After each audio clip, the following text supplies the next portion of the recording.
sejarah kebudayaan Islam, gitu ya, atau SKI. Nah, di sini topik yang saya bicarakan itu tentang, bisa ditulis ya teman-teman ya, kebudayaan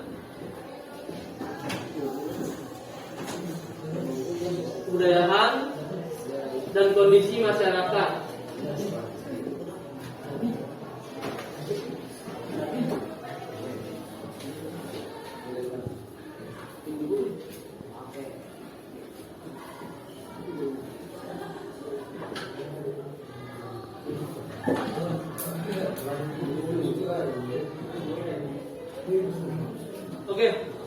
Oke teman-teman semuanya, di sini saya akan membahas mengenai sejarah dan kondisi masyarakat Madinah sebelum Islam.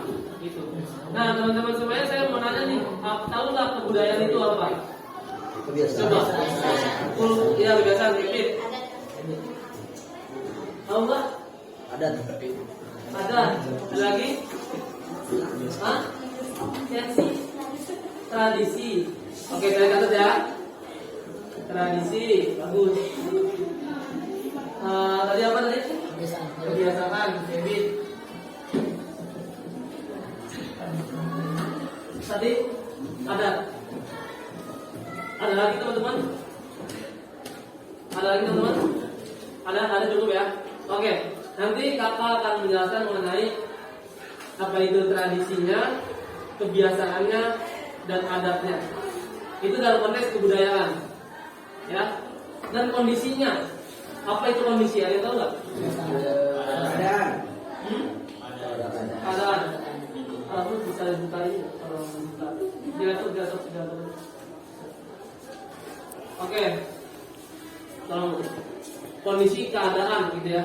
Nah, kita akan bicara mengenai tradisi saat Madinah itu belum adanya Islam itu seperti apa, kayak gitu. Terus adat-adatnya di sana seperti apa. Terus juga kebiasaan-kebiasaan suku Madinah itu seperti apa. Dan juga yang dilupakan, ya, kita akan bicara mengenai dinamika ataupun bicara mengenai lingkup keresahan-keresahan masyarakat dalam suku-suku yang ada di Madinah itu tersendiri. Tahu teman-teman suku-sukunya apa aja? Nggak tahu kan? Oke, kalau nggak tahu nanti saya kasih tahu. Baik, teman-teman semuanya, selanjutnya adalah kita akan bicara mengenai kondisi masyarakatnya. Kondisi masyarakatnya itu tergantung dari suku-suku yang ada di Madinah itu tersendiri. Begitu. Nah, di Madinah itu ada 3 suku, ya, ada 3 suku. Yang pertama itu teman-teman semuanya, ada suku Aus dan Khazraj. Apa teman-teman? Suku Aus dan Khazraj. Yang kedua, ada yang bisa jawab teman-teman? Apa? Ayo, yang bisa jawab saya kasih Mas Andrian. Ada yang bisa? Oke. Kalau ada yang bisa, saya kasih tahu, yaitu kaum Yahudi atau suku Yahudi.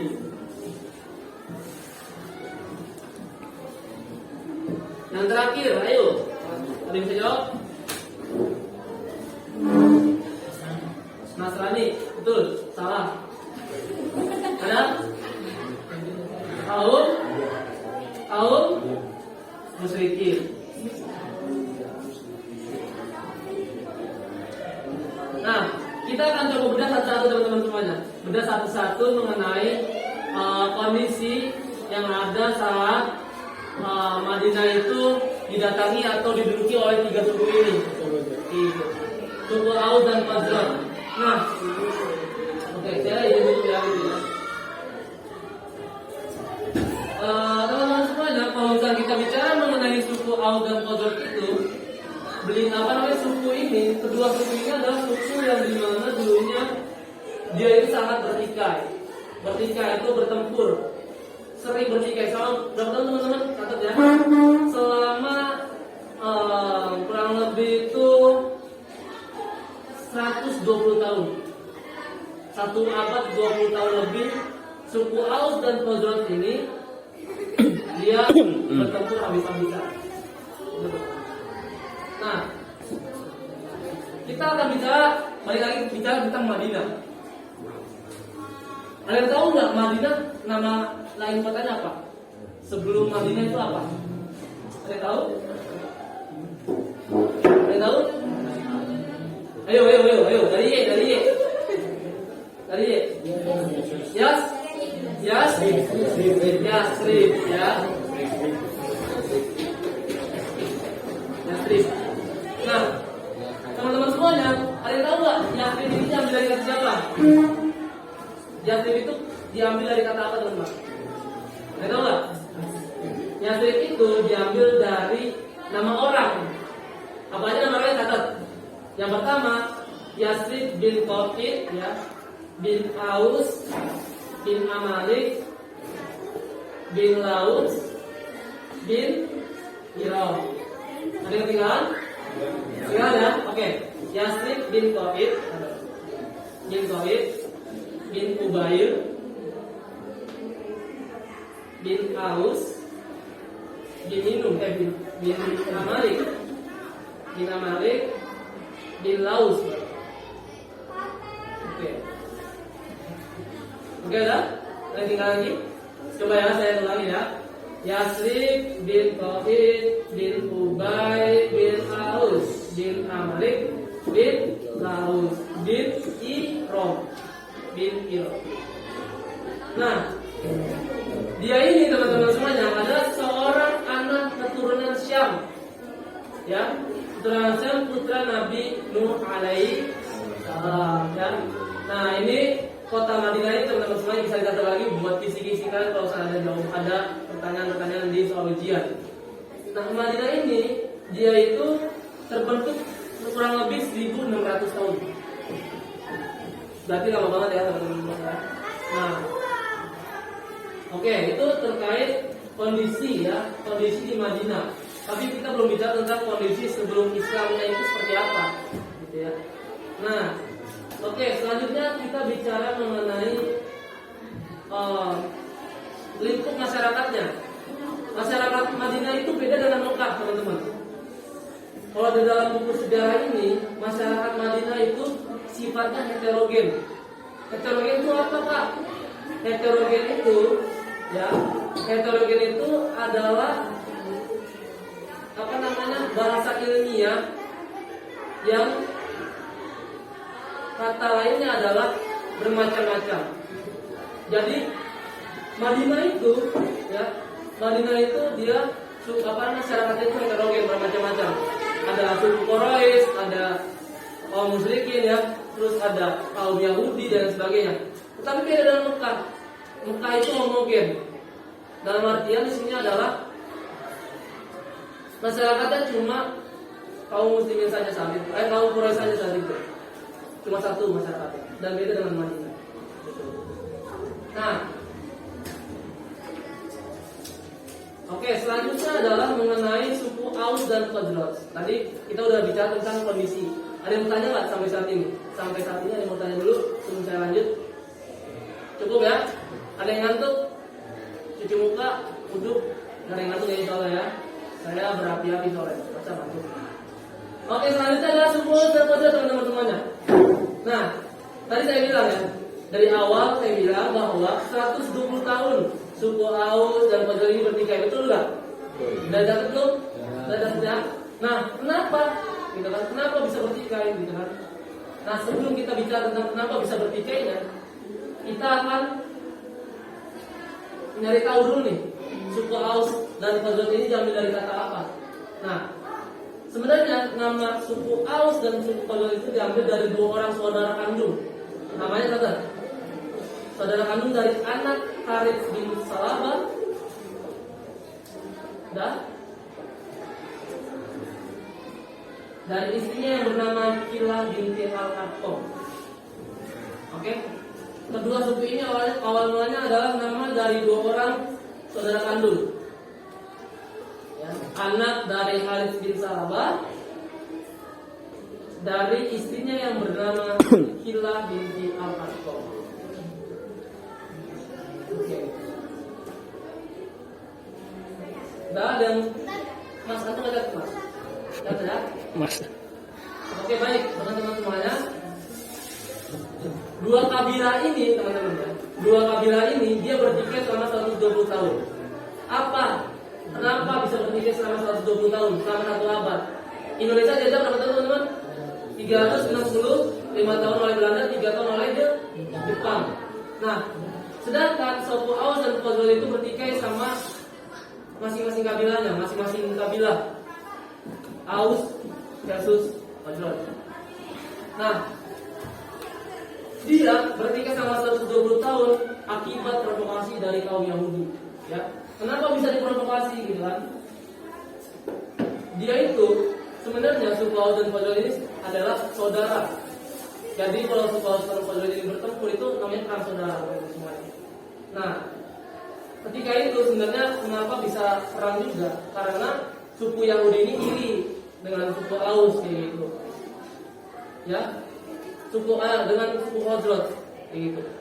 Dengan suku Aus dan suku Khazraj. Kenapa dia cemburu suku Yahudi? Karena kalau misalnya dibiarkan awet aja suku Aus dan Khazraj ini, dia akan menimbulkan solusi-solusi besar di Madinah. Nah maka dari itu kaum Yahudi itu beraliansi dengan salah satu dari keduanya. Dengan siapa beraliansinya? Dengan suku Aus. Jadi kaum Yahudi manggil suku Aus gitu kan, negosiasi gimana caranya kita untuk tempur dengan suku Khazraj kayak gitu kan.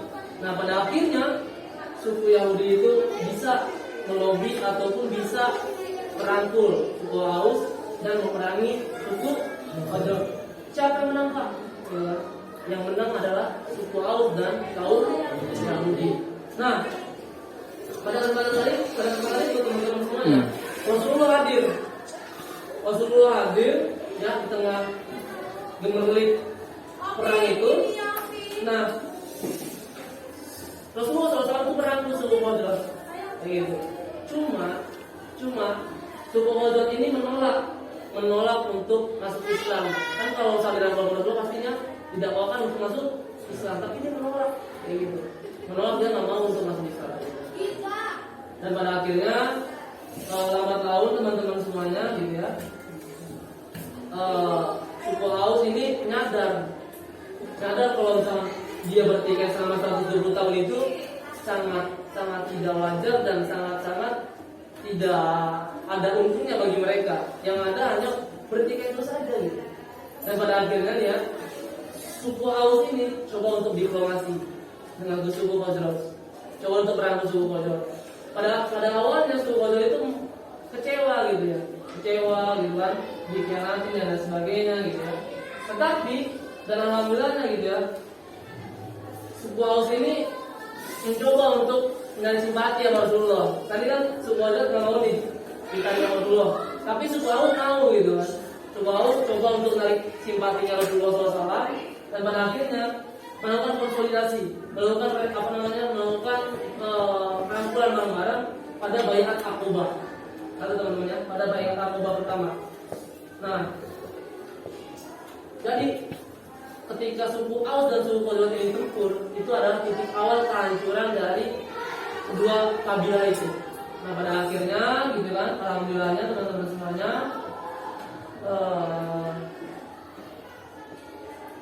pada akhirnya suku Aus dan Khazraj ini berdamai gitu kan, menerima kehadiran Islam dan kedua suku ini lambat laun menjadi agama Islam semuanya. Yang awalnya kaum Yahudi. Itu akibat dari Baiat Aqobah yang dilakukan oleh Rasulullah SAW. Itu kondisi suku Aus dan suku Khazraj kayak gitu. Nah, sekarang kita masuk kedua. Sebelum terakhir ada yang kedua, namanya kaum Yahudi. Nah, Yahudi itu sebenarnya teman-teman semuanya, kaum Yahudi itu adalah orang-orang cerdas. Benar nggak teman-teman? Amerika itu orang Yahudi rata-rata, orang-orang yang cerdas. Makanya orang Yahudi itu sombong teman-teman. Sombong, dia merasa dirinya paling cerdas di antara orang-orang kafir Quraisy, kafir musyrikin, kafir di antara orang Islam juga gitu. Dia merasa paling cerdas gitu kan. Nah memang dulu di Madinah itu secara ekonomi itu ya kaum Yahudi ini menguasai sebagian menguasai sebagian. Nah, balik lagi ke kaum Yahudi, bisa dikatakan teman ya, kaum Yahudi ini berada di bawah tekanan bangsa Asyur dan Romawi. Kaum Yahudi ini di bawah tekanan bangsa Asyur dan Romawi.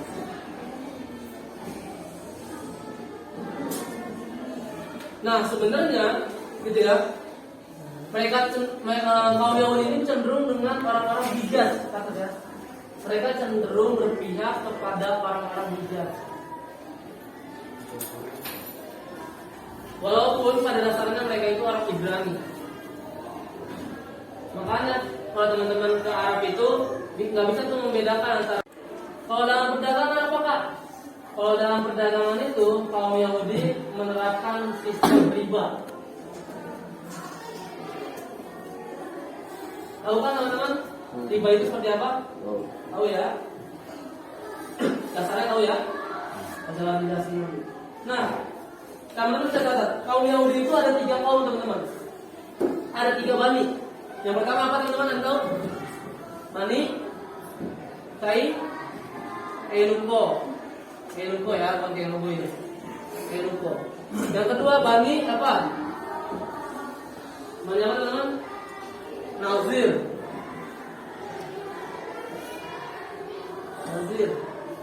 Ini kaum Yahudi ya. Yang ketiga ada Bani Koiruzo.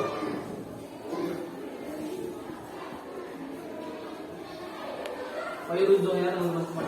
Nah, 3 bani ini yang menyulut api peperangan kaum Aus dan kaum Khazraj. Oke, itu tadi ya teman-teman terkait apa yang disampaikan oleh saya. Dan pada akhirnya teman-teman semuanya yang terakhir adalah kaum musyrikin. Begitu. Nah, kaum musyrikin ini sebenarnya adalah orang-orang musyrik yang menetap di beberapa kabilah Madinah. Gitu. Nah, mereka itu tidak memiliki kekuasaan. Kaum musyrik itu beda dengan kaum Aus, kaum Khazraj, kaum Yahudi itu dia beda banget. Karena mereka itu tidak memiliki kekuasaan gitu ya. Biasa bisa dikatakan kaum musyrikin di Madinah itu kaum minoritas. Kaum minoritas teman-teman tahu ya? Tahu minoritas Mbak? Minoritas tahu? Minoritas tahu? Minoritas itu adalah lingkup kecil, sedikit ya. Kalau mayoritas itu banyak kayak gitu. Dia itu sedikit kaum musyrik. Nah, tapi kaum musyrikin itu memiliki tokoh. Satu tokohnya. Tokohnya itu Abdullah bin Ubay. Tokoh kaum musyrikin adalah Abdullah bin Ubay. Abdullah bin Ubay. Dan nah, kapan Abdullah bin Ubay ini menjadi tokoh kaum musyrikin? Abdullah bin Ubay menjadi tokoh kaum musyrikin itu pada setelah perang Bu'as. Kata dia, Abdullah bin Ubay ini menjadi tokoh di kaum musyrikin itu setelah perang Bu'as. Setelah perang. Oke, baik teman-teman semuanya, itu yang terakhir ya. Pada akhirnya teman-teman semuanya, inilah kondisi masyarakat sebelum ada Islam. Sebelum ada Islam itu ekonominya riba gitu kan. Terus sering banget bertikai. Yang ketiga peperangan antar saudara gitu ya. Antara Kalimantan misalkan dengan Sumatera itu berperang. Padahal dia satu lingkup Indonesia. Dan adu domba itu terjadi. Adu domba itu terjadi oleh kaum ini. Kembali ke Indonesia, Bali Nanti dan Indonesia. Itu teman-teman ya. Jadi orang-orang Yahudi itu orang cerdas, tetapi tadi yang saya bilang orientasi khususnya itu orang-orang yang cerdas, tapi adalah orang-orang yang beradab, gitu ya. Baik teman-teman, mungkin itu dari saya. Kurang mohon maaf, nanti bisa dilanjutkan oleh teman-teman saya selanjutnya. Tetap fokus ya, tetap fokus, jangan ada yang ngantuk. Kalau ada yang ngantuk silakan duduk ya, karena teman-teman semuanya unsur manfaat walau tantur. Oke, wassalamualaikum warahmatullahi wabarakatuh.